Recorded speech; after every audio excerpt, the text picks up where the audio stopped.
Good evening, everyone. Welcome to our Thursday Kriya service.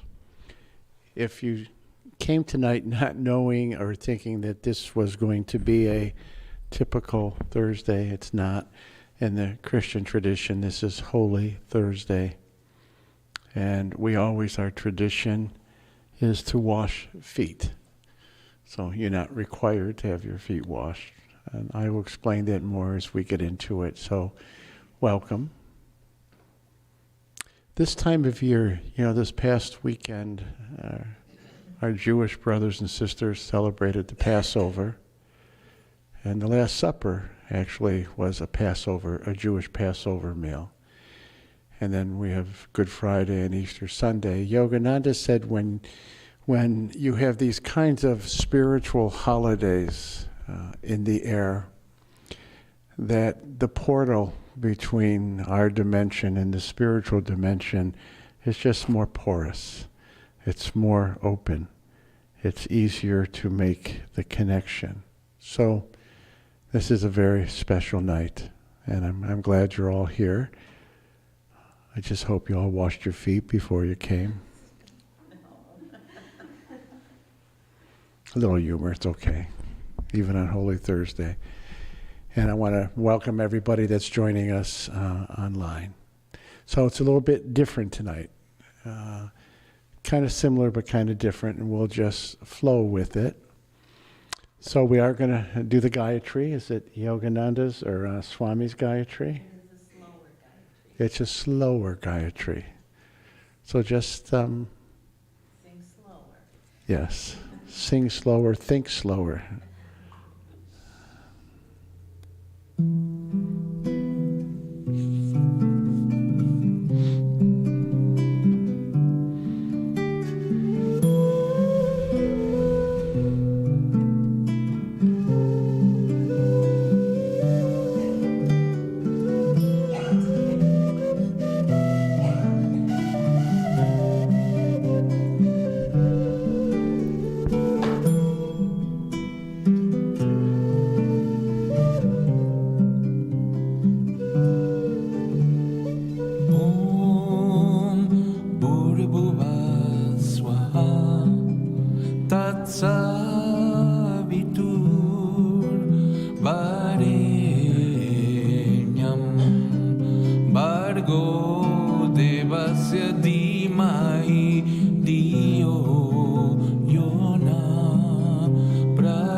devasya dhimai Dio yona prachodayat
And now we'll have Yogananda's prayer recited by Yogananda, God, Christ, Gurus.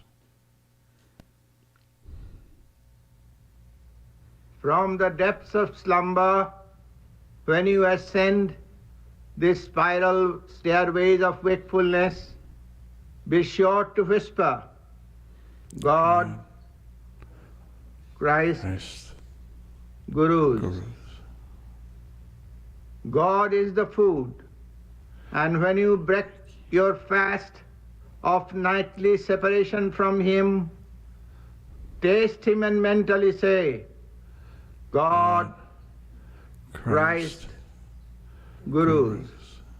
No matter where you go, let this spotlight of your mind ever keep turning on God, and in the battle din of activity, let your silent war cry be, God, Christ, Gurus.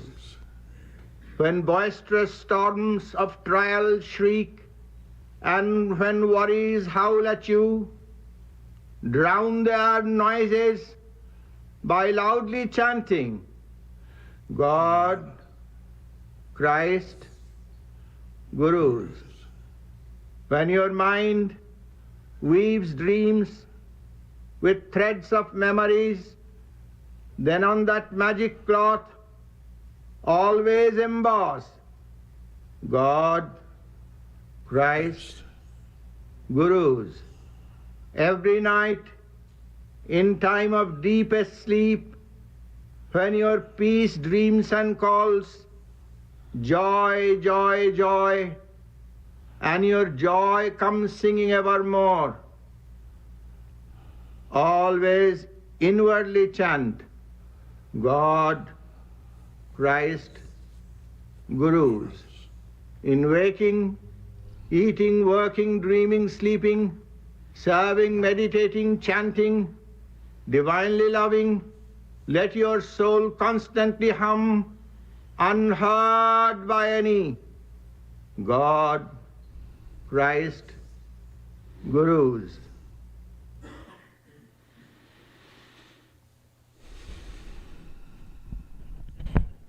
There's a beautiful spirit in here tonight. Can you feel it? For a couple of you who came in late, this is our holy, in case you didn't know what you were getting yourself into, this is our Holy Thursday service, and we have a part of the ceremony is the washing of the feet, so it's a little bit different tonight. And now we're going to have a chant.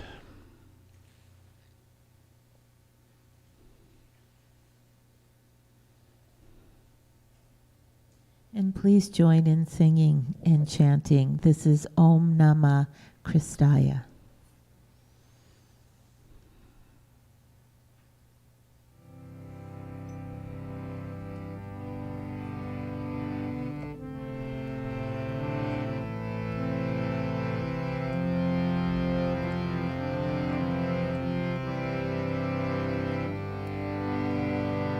Om Namo Namah. Om Namah Christaya. Om Namo Namah. Om Namah Christaya. Om Namo Namah. Om Namah Christaya. Om Namo Namah. Om Namah Christaya. I bow down to you, light of life eternal. I bow down to you, light of life eternal. I bow down to you, Christ eternal, light of life. I bow down to you, Christ eternal, light of life.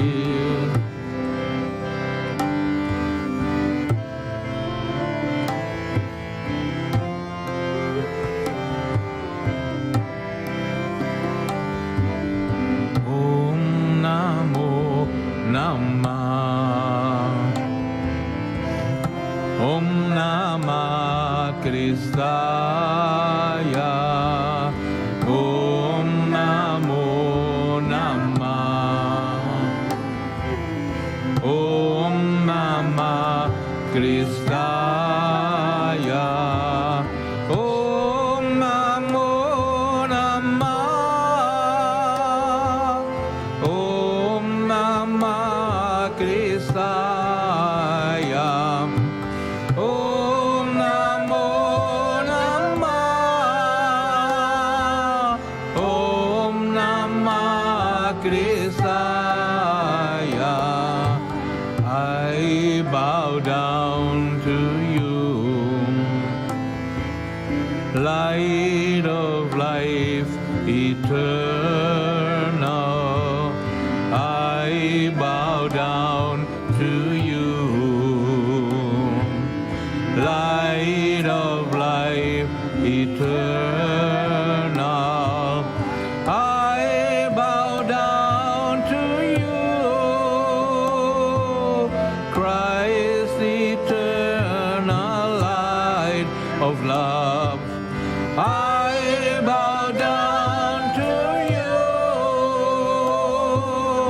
Christ, eternal light of life.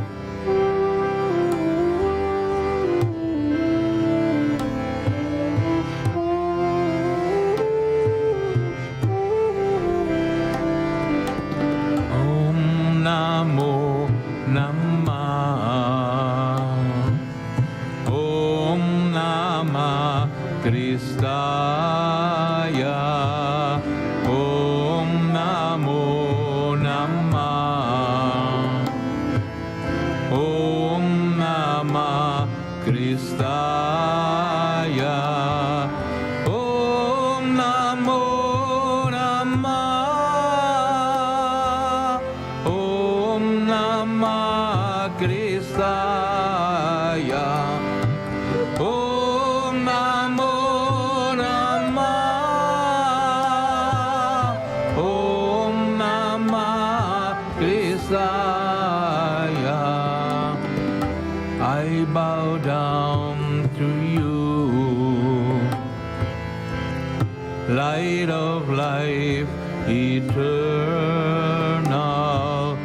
I bow down to you,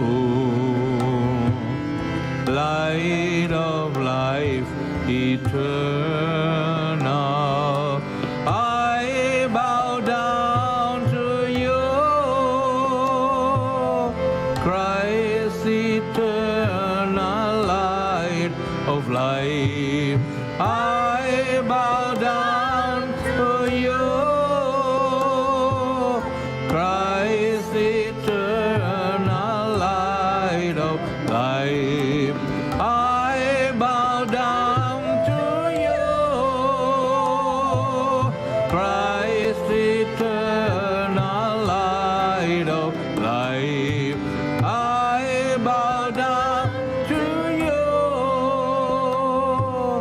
Christ, eternal light of life.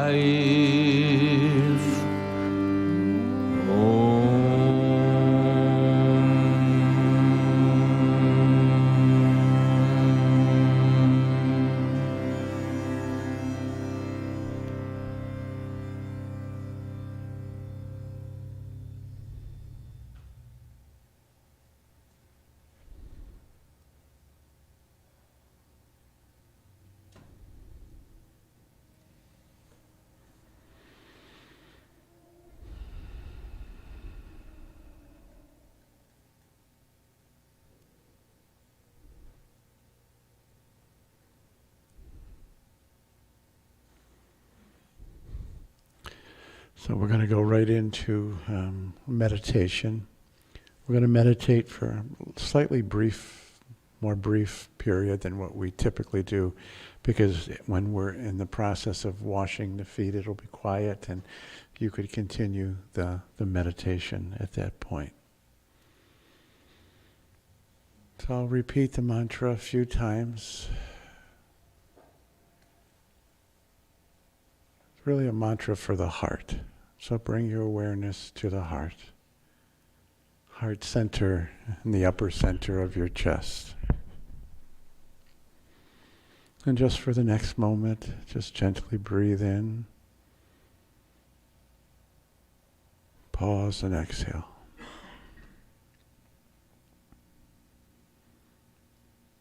As you breathe in, begin to feel your heart center relax.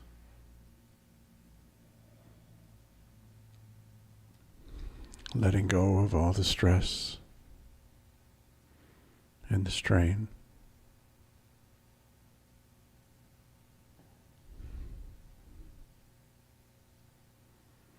Just being right here in your body and in your heart.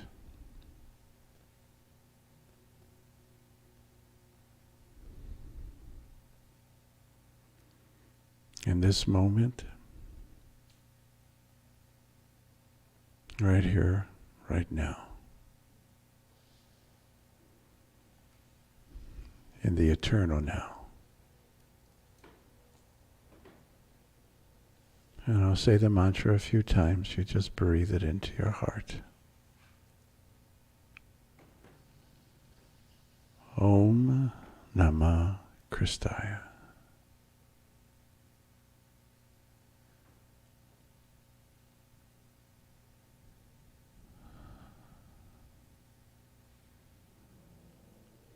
Om Namah Christaya.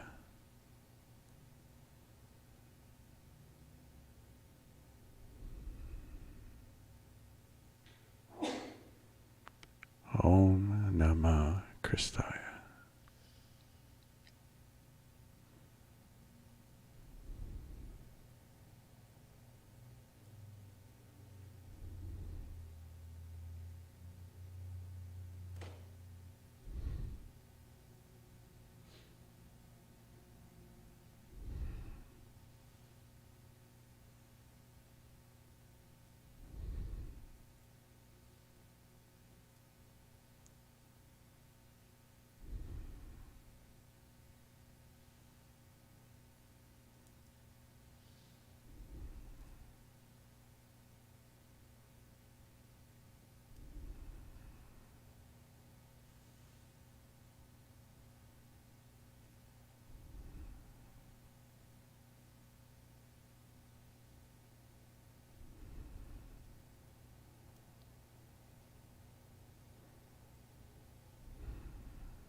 And then take a gentle, deep breath and slowly begin to open your eyes.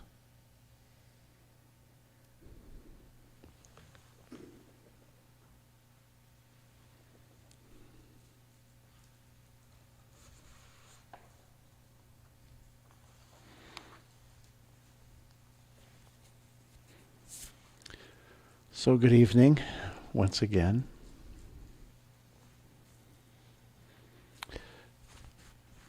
Some of you may be noticing I'm wearing purple because that's a color of passion. And the whole Christian mystery of the Last Supper and the crucifixion of Jesus is referred to as his passion. Typically I wear white or orange or sometimes blue, but tonight I'm wearing purple.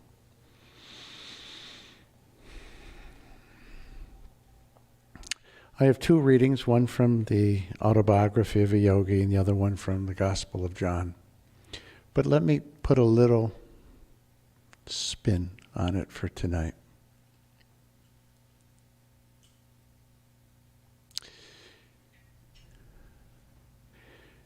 When we come into the sacred, when we come into an experience of the transcendental, the sacred, we are entering a realm that begins to transcend time. If you think about it from God's perspective, past, present, and the future are all there simultaneously. So again, when we begin to come into a sacred space, a sacred vibration, we begin to transcend time. And I say that because when we get into the washing of the feet, at one level we are imitating what Jesus and what Babaji did. But at a deeper level, we're entering into a timeless reality, a timeless ministry, a timeless mystery, where everything is happening now, including the work of Babaji and the work of Jesus. It's all happening now. The washing of the feet is happening now. That's what happens when we enter into the sacred. We enter into the timeless. Okay? One other little introduction. One of the things, most of you know, I spent most of February in India. And one of my takeaway experiences is that I have a better understanding. I'm not there, but I have a better understanding of what it means to go all the way. You know, we talk a lot sometimes in Kriya Yoga about not having to come back to the planet Earth again. We'd all like to graduate, so to speak. And I just have a keener sense of what it means to graduate. And what it means to graduate is encompassed in the readings tonight and the thoughts I'm going to share with you. So the first reading again is from the autobiography of a yogi, and it is when Lahiri Mahashaya was at the Kumbh Mela, where I was. Different century, but Kumbh Mela. And he tells this story to his disciples. I had gone there during a short vacation from my office duties. As I wandered amidst the throng of monks and sadhus that had come from great distances to attend the holy festival, I noticed an ash-smeared ascetic who was holding a begging bowl. The thought arose in my mind that the man was hypocritical, wearing the outward symbols of renunciation without a corresponding inward grace. No sooner had I passed the ascetic than my astounded eye fell on Babaji. He was kneeling in front of a matted-haired anchorite ascetic. Guruji, I hastened to aside. Sir, what are you doing here? I am washing the feet of this renunciate, and then I shall clean his cooking utensils. Babaji smiled at me like a little child. I knew what he was intimating, that he wanted me to criticize no one. No one means no one. But to see the Lord as residing equally in all body temples, whether of superior or inferior men. The great Guru added, by serving the wise and ignorant sadhus, I am learning the greatest of virtues, pleasing to God above all others, humility. Second reading is from the Gospel of John. The evening meal was in progress, and again, that's the Passover. And the devil had already prompted Judas, the son of Simon Iscariot, to betray Jesus. Jesus knew that the Father has put all things under his power, and that he'd come down from God and was returning to God. So he got up from the meal, took off his outer clothing, and wrapped a towel around his waist. After that, he poured water into a basin and began to wash his disciples' feet, drying them with the towel that was wrapped around him. When he had finished washing their feet, he put on his clothes and returned to his place. "Do you understand what I have done for you?" he asked them. "You call me teacher and Lord, and rightly so, for that is what I am. Now that I, your teacher and your Lord, have washed your feet, you also should wash one another's feet. I have set you an example that you should do as I have done for you. Truly, truly, I tell you, no servant is greater than his master, nor a messenger greater than the one who sent him.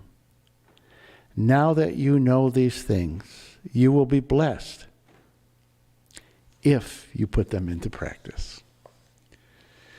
So I'm going to start out with a parable, and I want to make it clear, I'm not presenting this as some sort of historical fact. It's a parable, but I think you'll be able to glean the truth out of the parable. So there were 3 angels and Jesus sitting around in heaven over 2,000 years ago. And the 3 angels were bemoaning all the crazy stuff that was happening on planet Earth. All the suffering, all the sorrow, all the misery. And Jesus said, "Well, what do you think I should do?"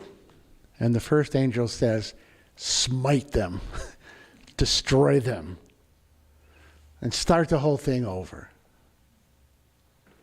And Jesus listened. He said to the second angel, "What do you think I should do?" "Well, I think we should just ignore them, stay up here in heaven where it's very pleasant and blissful.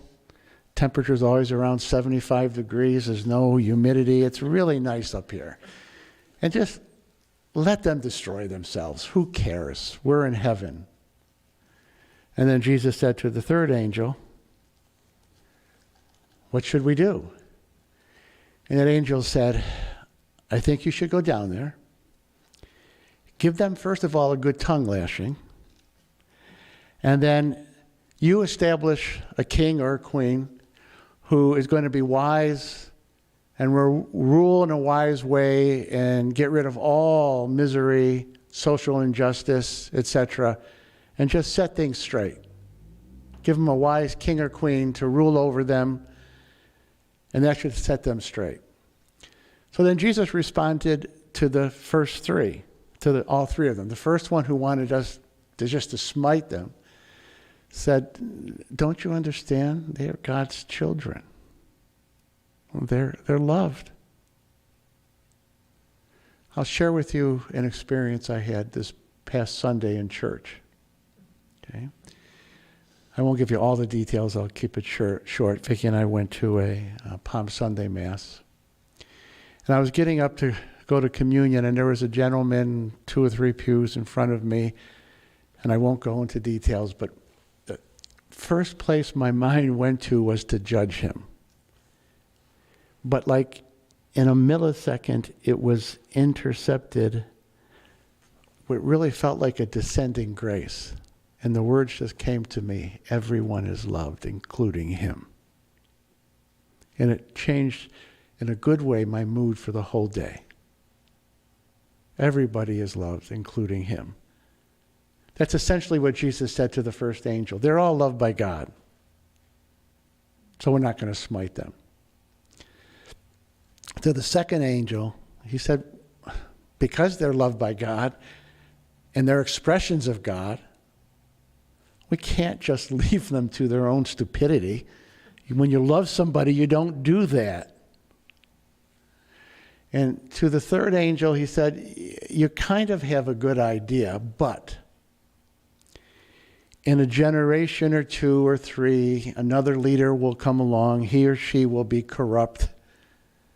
And your suggestion, again, well-intentioned, but it's just rearranging deck furniture on the Titanic. It's still eventually going to sink. And so they said to Jesus, all right, what are you going to do? Our ideas aren't good. What's your idea? And then Jesus said, first of all, I'm going to become one of them. Not to smote them, not to ignore them, not to condemn them. I'm going to become one of them. And to really get at the problem of evil and to really get at everything they're suffering, just setting up a new regime again is not going to change it. Just giving them great teachings isn't going to change it. I have to enter into the core of what's causing their suffering in the first place. I have to enter into the darkness. I have to enter into evil, not to condemn the world, but to transmute the darkness into light. I have to go and start a revolution on planet Earth that is going to take centuries and centuries to fully blossom. But it starts with the transmutation of darkness into light. And so I'm going to go and be one of them and enter into, again, the depth of their suffering and the depth of their darkness so that I can transmute it into light. Now let me make a little sense for all of us. Because we experience something like that on a micro level all the time. When you eat a banana, what happens to the banana? It is metabolized. It is transmuted into something else. What is it transmuted into? You. Doesn't the banana become you? It becomes the cells in your body. That's what this whole passion is. This is what Good Friday is all about. Jesus, and really to really change the trajectory of planet Earth, to initiate this new revolution of love, he had to go into the depths of darkness, bring it into himself, to metabolize it into light. Do you get that?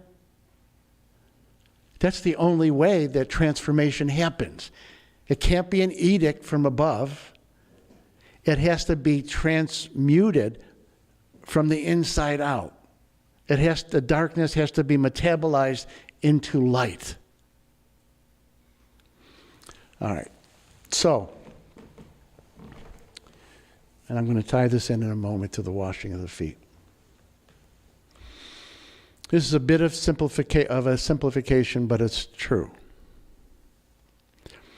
At the core of darkness, at the core of evil, there is evil in the world, you can't deny it. But at the core, do you know what it's about? Fear. We fear that we are separate. We fear that there's not enough. And then that turns into greed. That turns into power, abuse of power. It eventually mushrooms into all the darkness and evil we see in the world. Okay. So we have to follow the pattern of Jesus, the template of Jesus. I'm going to talk about this on 2 levels now. The first level is we have to be willing to face our own fears. You can't just transcend. It doesn't work that way. We transcend, and then what happens, the light becomes brighter, and that light allows us to stare into the darkness and to look at our own fears. Let me say it this way. If I could wave a magic wand right now and just take away everybody's fear, including my own, this is what would happen. you would feel, first of all, calm. Then you would feel peace. The peace would morph into joy, and the joy would morph into love. The only thing that keeps us from experiencing that is the grip that fear has on our lives. So like Jesus, we have to go into the darkness, not just with our own cleverness, not just with insightful psychology. That plays a role, but that's not enough. We have to go into our darkness with the love of God, with the light of God, and we have to slowly but surely face the fears that choke that light from manifesting in our lives. And we face it with love, with light, with the consciousness of God. And that is how we wash our own feet.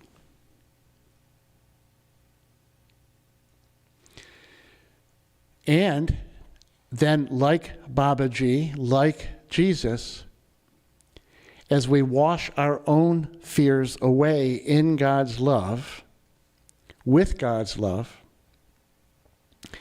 then we have to commit ourselves to washing each other's feet. Again, let me go back to my experience in India and this insight I had about what it means to go all the way. And it's a process. I'm not there all the way, all completely. None of us are. More and more every day. It's a process. But the insight that came to me was the process is about washing the feet of the world. It's about being Christ-like and Babaji-like and devoting our lives to service. It doesn't mean that you have to join a monastery. Do it, first of all, in the context of your life, your spouses, your children, the people you work with. And this was really modeled to me at the Kumbh Mela. The holiest day of the Kumbh Mela, everybody goes into the Ganges and there's a big blessing ceremony. And I noticed the Swami who was in charge of our little colony, the Saraswati Swami. He lives up in Rishikesh in northern India. I noticed when he was coming out of the water, the head Swami, he went around on the beach and was picking up all the debris that people had left there, all the garbage. He was Babaji in that moment. So going all the way is the willingness to face our own fears. And again, if you're not in a constant state of peace, joy, and love, then your fear is gripping you. And I don't say it as a criticism, it's just how it is. We have to, with God's love, the Guru's grace, we have to wash our feet, and then we have to commit ourselves to washing the world's feet. That's how it works. That's what this whole Good Friday, Holy Thursday, and then Easter Sunday, it's what it's all about. And the more we do that, the more we experience the same resurrection in our own life, the resurrection of calmness, peace, joy, and love. That's the pattern, and it's a universal pattern in every religion. I'm going to close with two quotes. It's by a poet who was inspired. The two poems I'm reading, one is inspired by Francis of Assisi, the other one inspired by Teresa of Avila.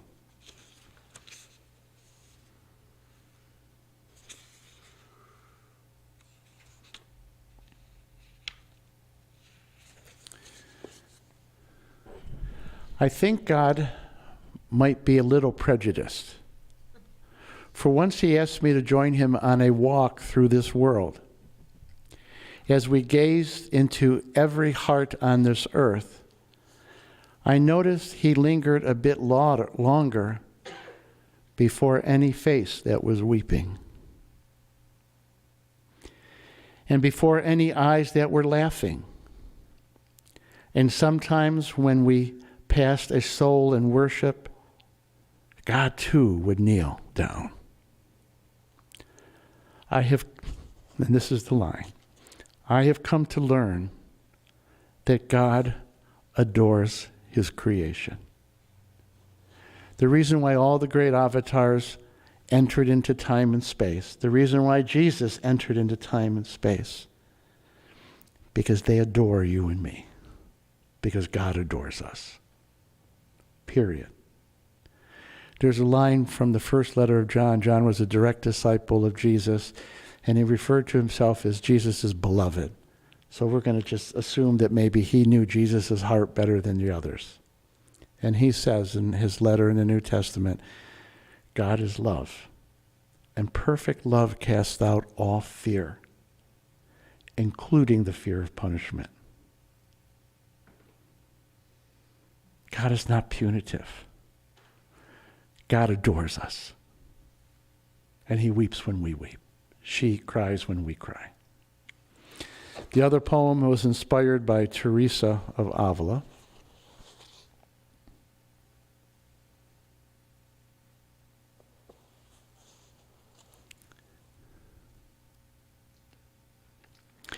He desired me, so I came close. No one can near God unless he has prepared a bed for you. 1,000 souls hear his call every second, but most every one of them looks into life's mirror and says, I am not worthy to leave my sadness. When I first heard his courting song, I too had looked at all that I had done in my life and said, how can I gaze into his omnipresent eyes? I spoke those words with all my heart. But then he sang again a song ever sweet.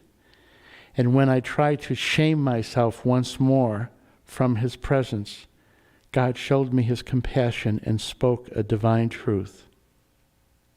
I made you, dear, and all I make is perfect. Please come close, for I desire you.